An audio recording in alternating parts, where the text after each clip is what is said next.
Hey guys, it's Celine. I'm back out again. It's Thursday, 7th, I think, of April, or thereabouts, 2022.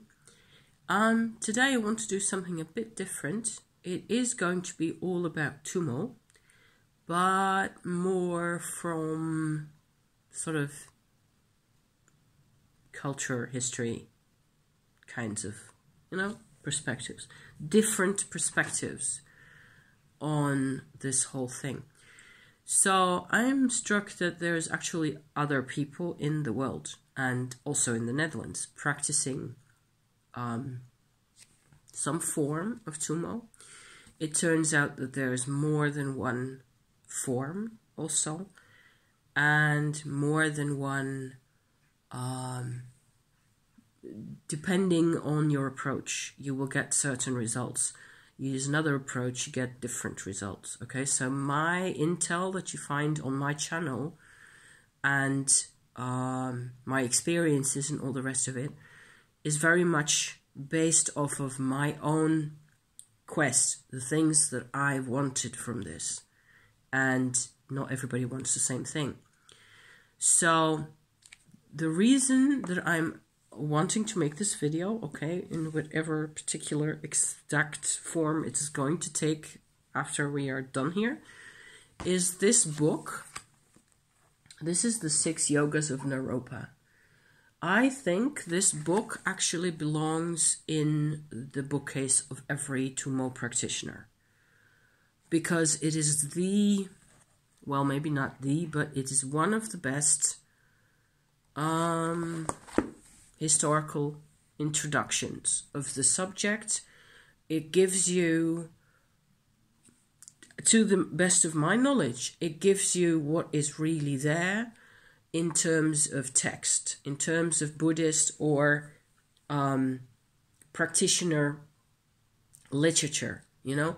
If you want to learn from the old teachers who brought this stuff into the world, this is what people go for. You can have a different edition, you can have a different translation, you can have a different version, but you're going to hear about Naropa and Tilopa and so on. So there's a whole series of teachers. This book in particular is by Glenn H. Mullin, and it was published by Snow Lion in Boulder, Colorado, that is, quite a while ago. It's quite an old book. Let me see. It's been reprinted or re-edited in 2006. The original edition was 1997. So this is I feel this is a really nice book. It's not too big, not too, it doesn't give you like a ton of background information, enough to have a sense of the culture, where it comes from, where the Tummo practice comes from, and so on and so forth.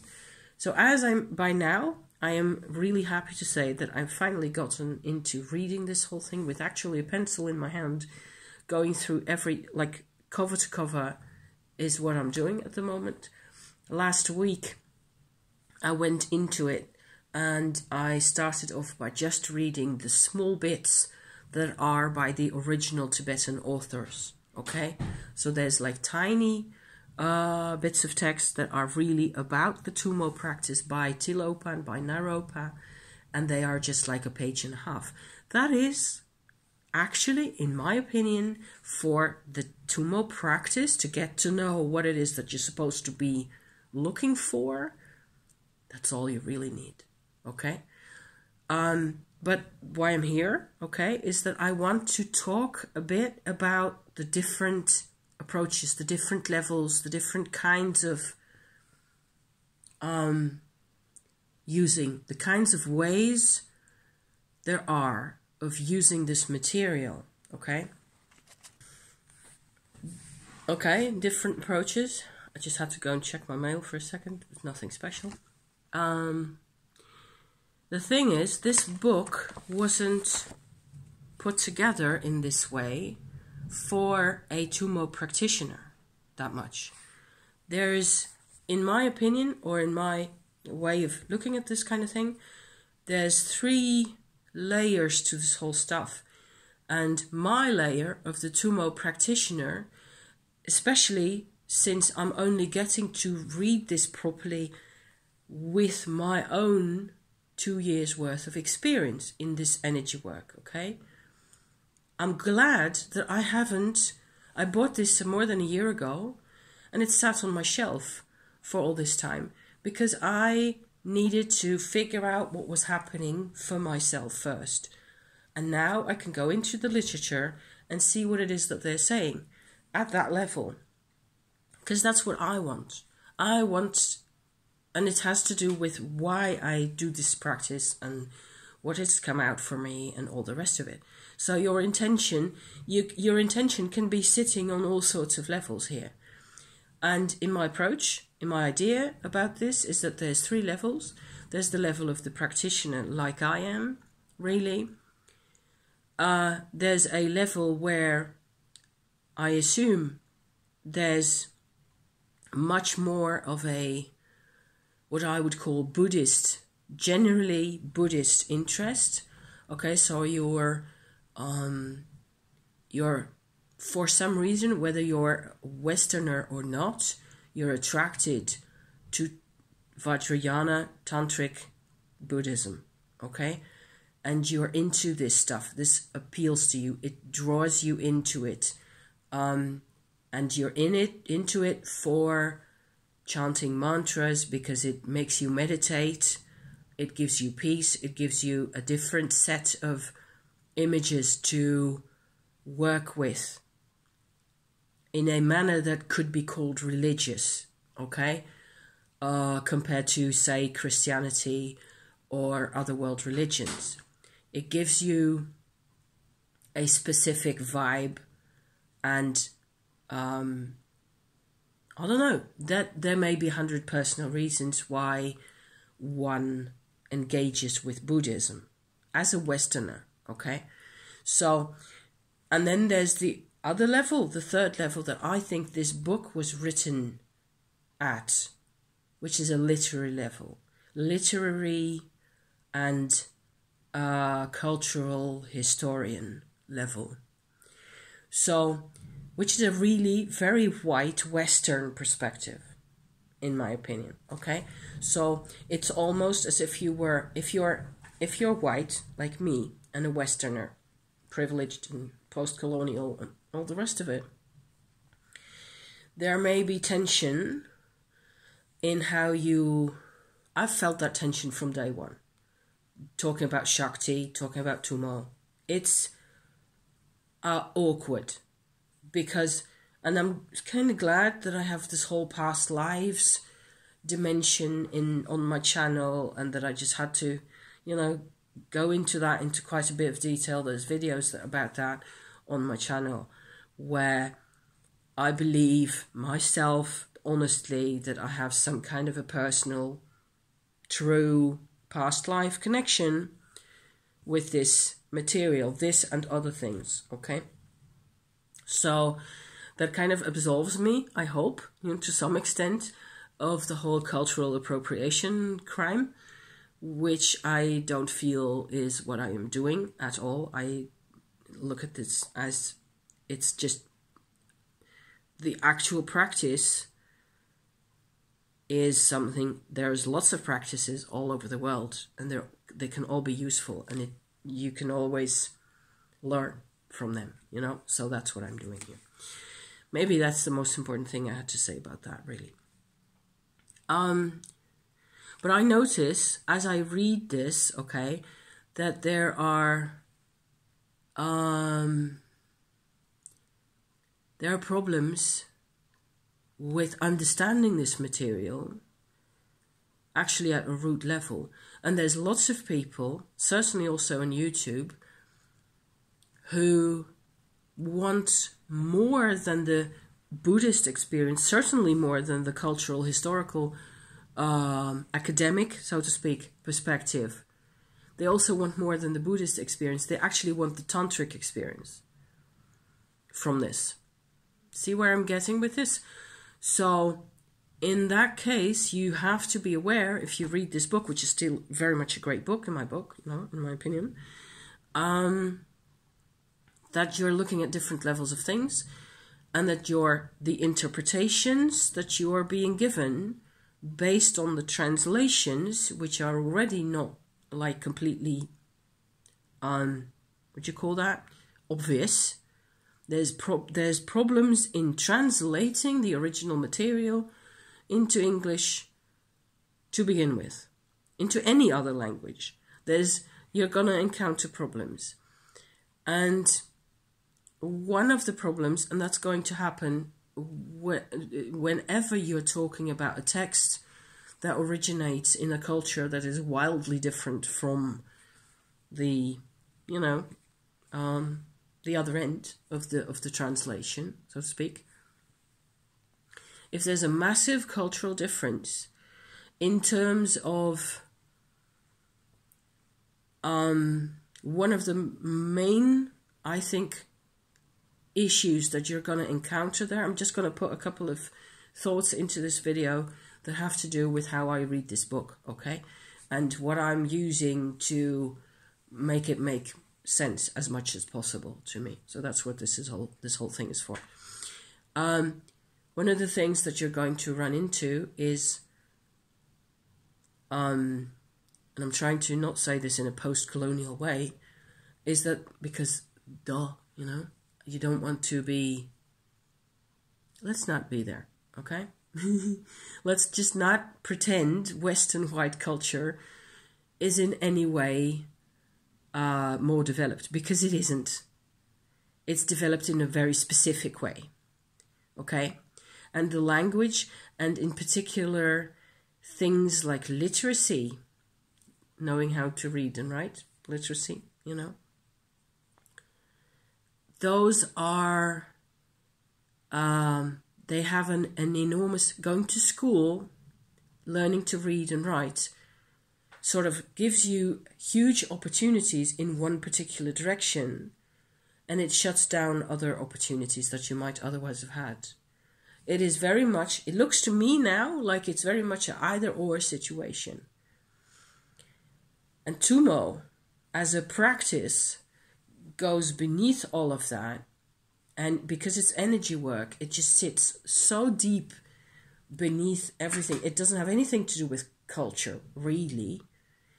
So whatever this book is, or whatever any book about this kind of approach is, there's going to be layers of culture over the top of the actual practice. And that's what I wanted to really point out here. And whereas the original texts, okay, that are quoted in here and given in here are made by, were written by and for, to the extent that they were actually written for a public, they were written for people for whom literacy, in our sense, wasn't really a part of their lives at all. Those people, immediately what you get, if you start imagining what that's like, you get a life that is much more about immediacy, about, and I'm not making assumptions, hopefully, about people in that kind of situation, okay? I'm talking about 11th century adepts, practitioners who would read Naropa's text at that time, okay? Those people, so that's a bit further away than just in general people who haven't been to school. I'm not talking about people who haven't been to school or anything like that. I notice that I'm very, it's unpleasant and awkward to be talking about this, because there's this massive layer of course, you're better off if you've gone to school. The only thing is that if the whole world has gone to school, then of course, if you want to compete with others, you're going to need their same tools. And it makes you vulnerable to not have to be illiterate. Let's just put it simply like that. In the 11th century, this wasn't the same. The situation just wasn't the same. So I have to, if I kind of can go into my inner child mode, okay, if possible, and read these things, I notice to some extent that the original texts, the original 9th and 11th century texts, are to a large extent much more about imagery. The relationship with imagery is wildly different if you're not into description as much as you are once you're, learned to read and write. Because text, okay, my words as they come out here, they are already text. So you get text on top of text, on top of text, on top of text. To such an extent that there's just a moment where it just doesn't make any difference anymore at which level you are, because there's hundreds levels of text, just words on top of words, going words all the way down. And often that's the case. You study literature or you study history or art history, and it's interpretations based on interpretations. If you have experience with translation, with different languages, and translating from one to the other, as I have, because that's what I actually grew up doing, as a student, you become aware that there are, it kind of can be really interesting, because translation can bring you really close to questioning, okay, so what was the original intention here? I can translate a given short sentence in French, for example, into English or into Dutch in 6 different ways, where each way would be true to the original. This is often what happens. It's really interesting to be working with. And I have done that and enjoyed that for years. I haven't really done that much translating as a paid job, because then you get other pressures and things that I didn't enjoy that much. But the work of translating, of actual translation from one language to another, is awesome. It's really cool to be doing. So the first thing that I notice when I'm reading this is that I have a lot of extra, sort of 2 big bagfuls of unsureness, insecurity, but not in an emotional sense. Just,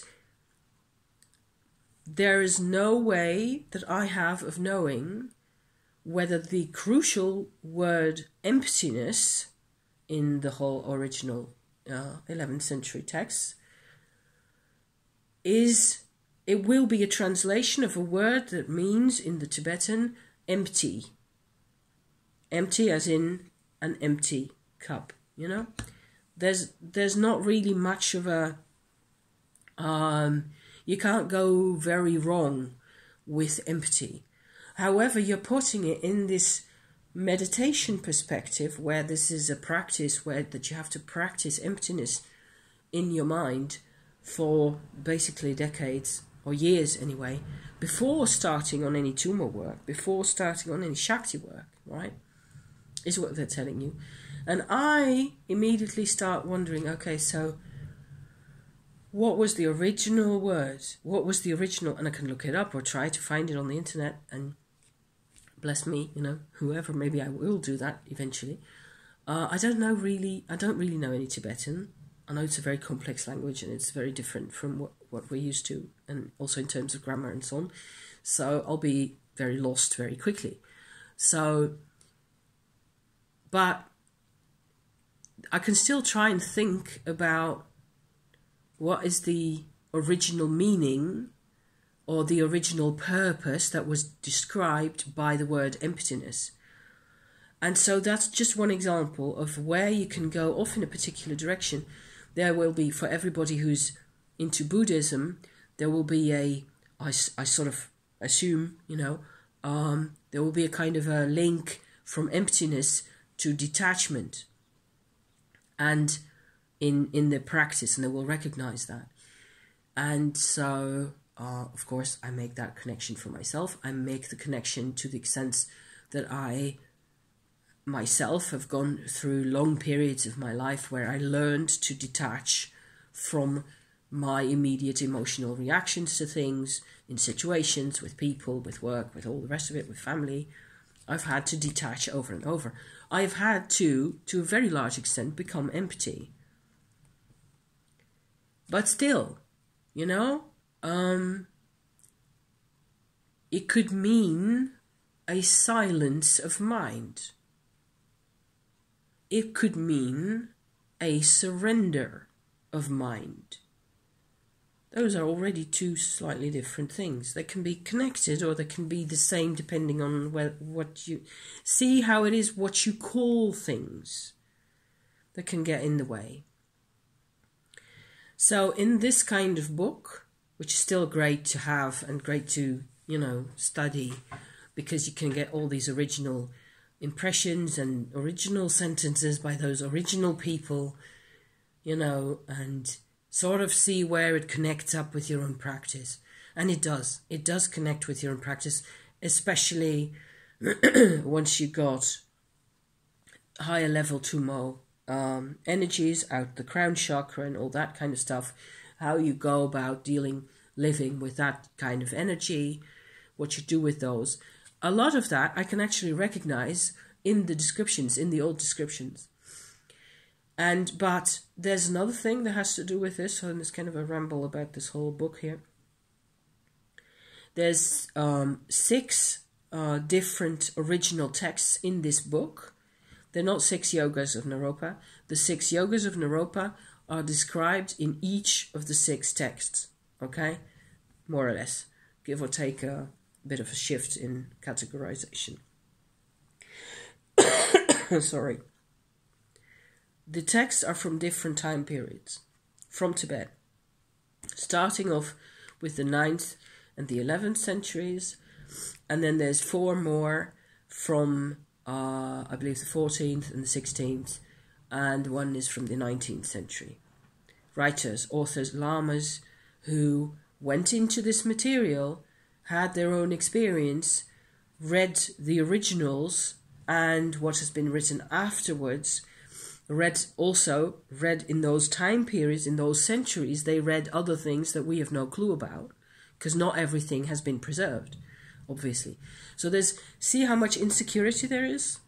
It's just like a very floaty business, this whole thing.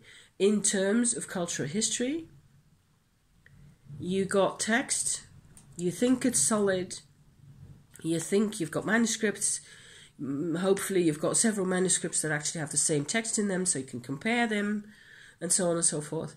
If you see smoke passing by, that's my sandalwood that's burning over yonder behind the phone, because it helps me, you know, be clear as I can be, to the extent that I can be, about this stuff.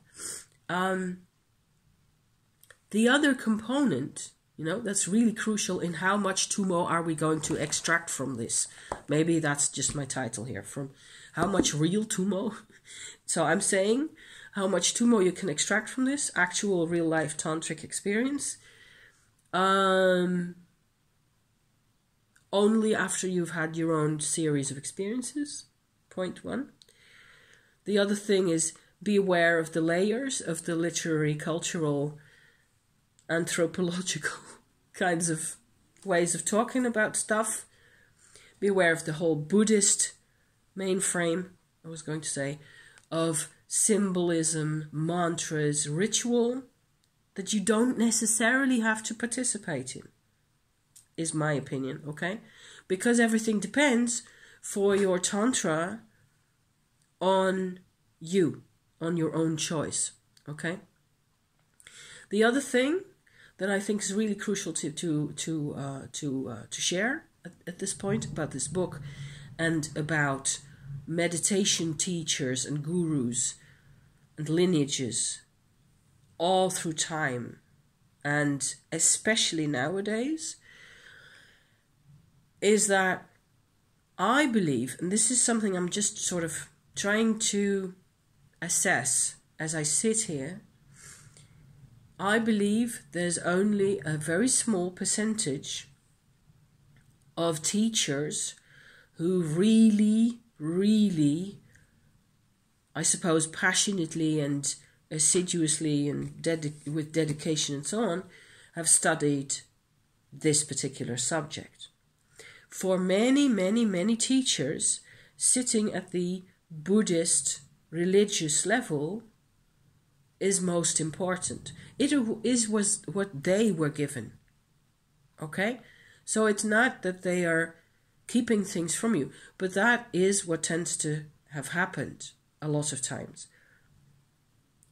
And in a lot of cases, with Tummo practice, Tantra Tummo energy practice, you as a student actually depend and rely on energy transmissions from your teacher, assuming there is one, okay?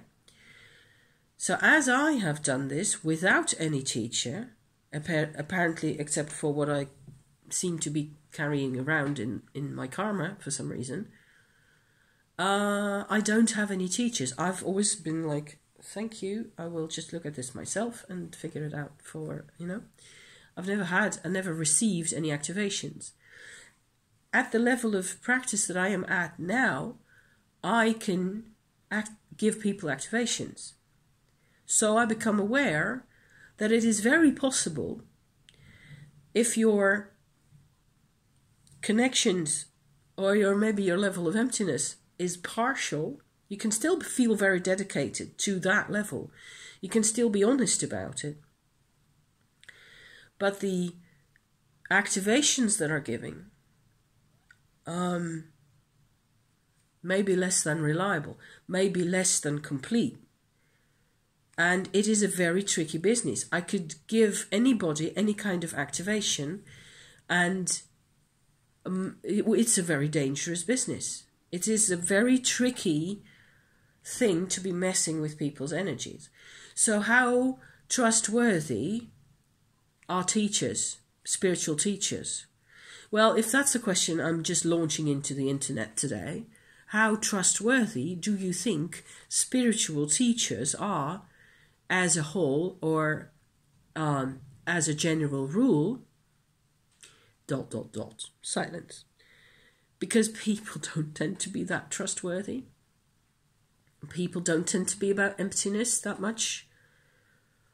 So that's why I wasn't having it, because, well, if I go into it, I believe that in my past lives, I've encountered several teachers that couldn't be trusted, that ended up using my energy for their own benefits and for their own pleasure, and I was very much left out of the equation, pushed to the side, or just basically abandoned, and so on and so forth.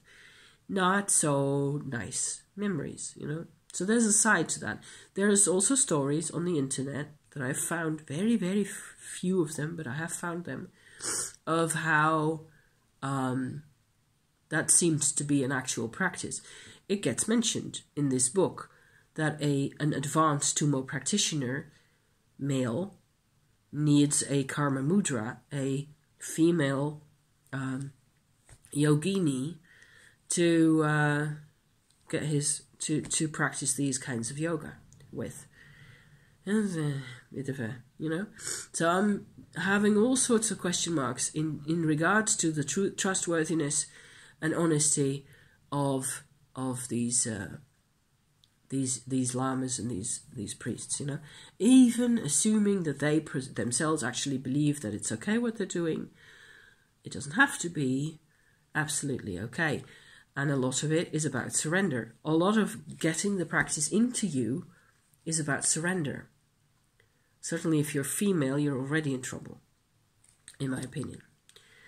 So, having said all this, okay, I'm going to just add on to this, attach to this, my final thoughts on how it is that I got into this practice and what it's doing for me. So looking at it from the outside, I am not in it for any literary or cultural interest that I can speak of. I enjoy the imagery of of Tantric Buddhism, of Tibetan Buddhism, quite a lot these days.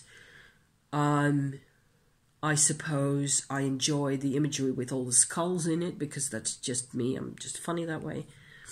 I don't feel the need to travel to Tibet, even though I love mountains. I might just as well go to the Alps and sit on a mountain there. I have no need to go back to India because there's all sorts of other sensitivities that, India is not for the faint of heart. And so I'm not in it for the culture. I'm also not in it for the Buddhism. Even though there are strands of thought and approaches that I encounter as I study this material, also in other contexts than this book, where I feel I'm actually learning from them. Like the whole Vajrayogini approach and mantra I've been using the whole time, because it provides a bit of a cultural reference, which is cool, It's a nice mantra to be using. It's quite powerful. I still feel comfortable, sort of thinking of that. It's like an allegiance in a way to that side of things. I am also not necessarily realizing now that's actually kind of strange, into Tummo for the whole breath business. I just found, an hour ago, somebody who's actually Dutch also, just like me, who's got a channel where they do a lot of breathing exercises, and some of them are actually Tummo based. And I have adopted one of his video that I'll link in the description, his breathing technique. I will certainly watch that again and remember to use that again, because I don't use breath work enough. I can definitely benefit from using that breath work a lot more than I'm doing. It's never been my approach, really. But there's so much benefit.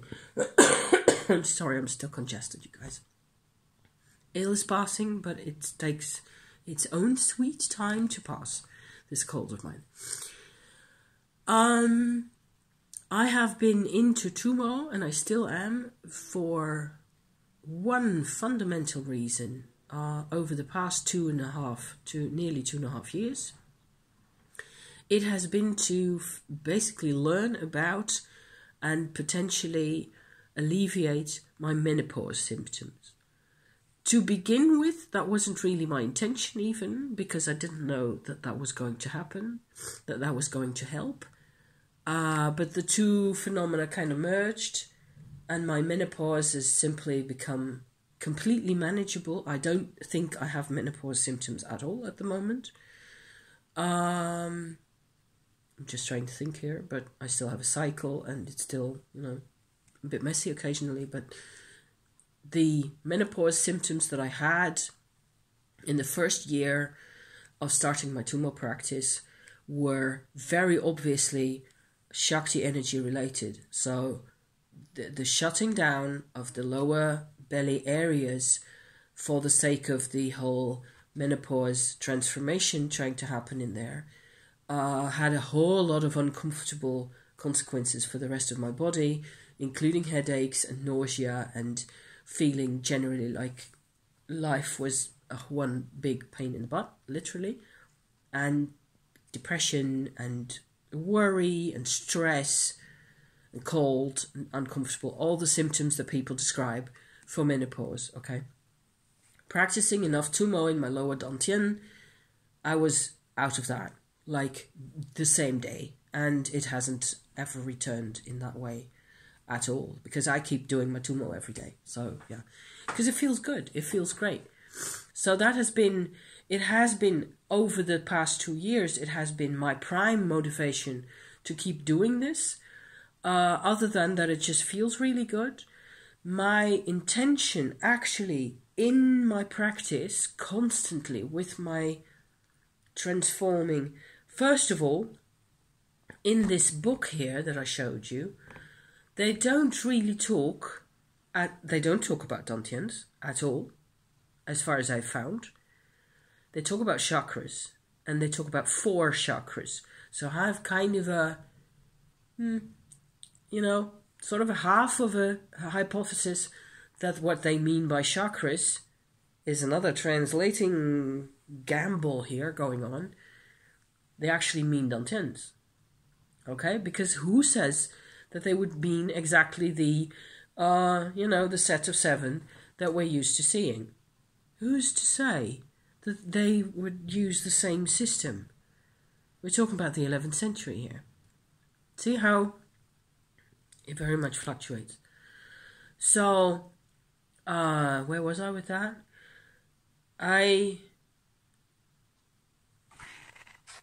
Yes, I found it again, my train of thought. They don't talk about, in the book, the transformation of the Shakti energy into Tummo energy, and then into different levels of Tummo, and so on and so forth, at all. They talk about the middle channel, the central channel, the whole time. And it is very easy, which is, I think, what most people do. Also, this person who is into this Tummo breathing technique, he mentions the central channel at one point. If you base it off on what everybody's saying and what they are saying in this book and the other sources of intel that I've found, they will always bring you down to this Tummo, to this middle channel business. Even videos by monks on YouTube about Tummo, as it is practiced in monasteries in Tibet, they will always tell you eventually that it's about drawing energies into the middle channel. For me, that's never been my approach, really. I know it's, of course, you notice that the middle channel is there, and it's useful, it's important, and you need it often to get rid of energies that are unwanted in your system. Doesn't necessarily help me get rid of this cold, though, that much quicker. A bit, but not. It makes me more comfortable, certainly, to be making lengthy videos like this. However, for me, it has always been about the transformation of the energy, about the consolidation, if that's a word, consolidating my Shakti energy that comes into my root chakra, in my body, through the dantians, inside, so that it becomes condensed and personal to my body and useful to my body. That has been my whole process. My whole process has been about creating this vibration that is that much easier to use in whatever level I need it to be. I've noticed that there's correlations between what the Tummo can do and what my body is being like at that stage. So, for example, I have really bad eyesight. It's still the same. It hasn't gotten any better yet. But I am at this moment, not at this moment, but in this sort of a time frame of early 22, at the level where when I'm doing my proper Tummo energy, I've got a sort of a 3rd level throat chakra transformed, changed tone of Tummo, okay? It changes as it goes through those things because that's what I'm looking for. And I want the best possible vibration of Tummo for the level that I'm working on so that I will be healthy longest, stress-free, stronger. If it shows me things like these chakras inside the earth, things like that, I will go into that.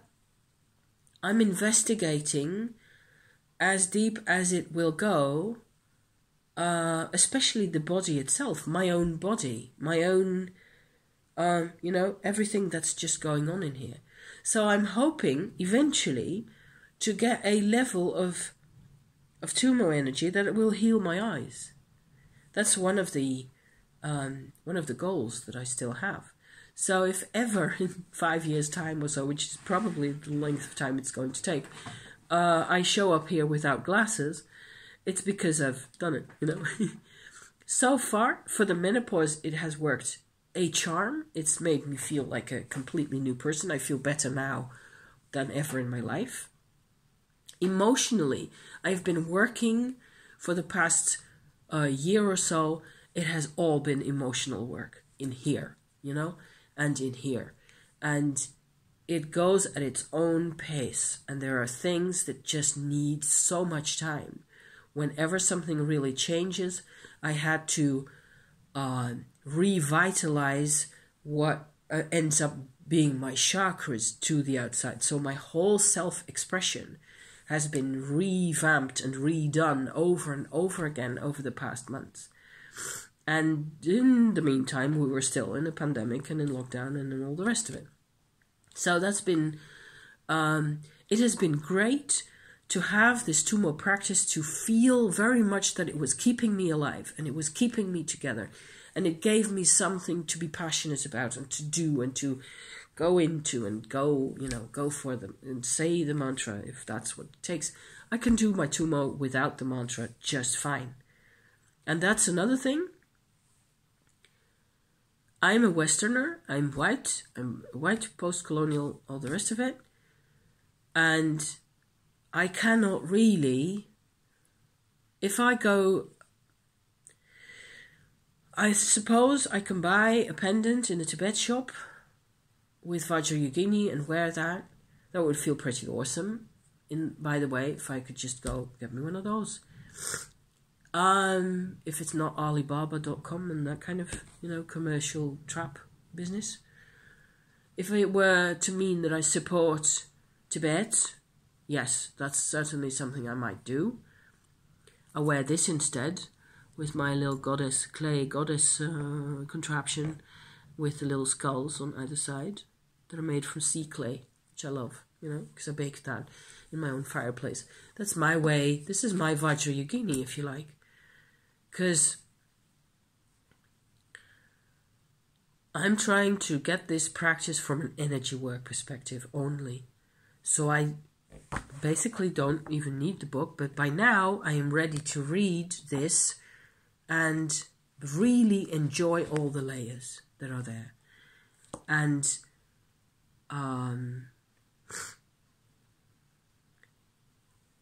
they're talking about my work, basically. They have done this work before me, so I love it. It's a great book to be having. And it's not a huge book, and you can actually do this without, and there's massive challenges in here as well. I'm just opening this halfway, and it says here, energy dissolutions at the time of death, 4 elemental dissolutions, and the earth into water, water into fire, fire into air, air into mind, 4 emptyness dissolutions, and so on. I am saying that it is already hard to understand, and whatever we actually get from this, we keep having to question. We keep having to put things in quotation marks, you know? Make sure there's an asterisk saying this needs further research, and never assume that we actually know anything. Which is fine by me, because it makes it enjoyable for me to just swim in this space, you know? So, yeah. So I hope this was of interest in any way. Sorry for the still very congested voice. I suppose it will get better eventually. It's very blue sky out there. I may sit in the sun for a tiny bit longer because they promised us more rain. It was pelting down with rain this morning, which is good because we needed the plants are the happier for it. It's April. So thank you for watching. If you're still here, bless you. And this is a great book to be having, but I would recommend doing your own practice first. Depending, this is not a book to learn the practice from, I think. Except for the little bits by Naropa and Naropa, and they're also on Wikipedia. If it's your jam, you just have to pick those things out. Pick out the bare minimum of the actual original that hasn't been interfered with that much. Because a lot of culture And history, and art history, is interference, basically. It's interfering with something that was already done, that was good and done and finished, and then elaborated on. And if you get into the system up here somewhere with all the elaboration, how are you going to find the root of whatever it is that you're really looking for? So yeah, so there. I hope I've said more or less what I wanted to say here. I just had a couple of caveats and thoughts and things like that. 3/4 of an hour of that. Thank you for watching, you guys. See you next time. See you next week, okay? So, yeah. Out to the sunshine for me. Thank you. Bless you.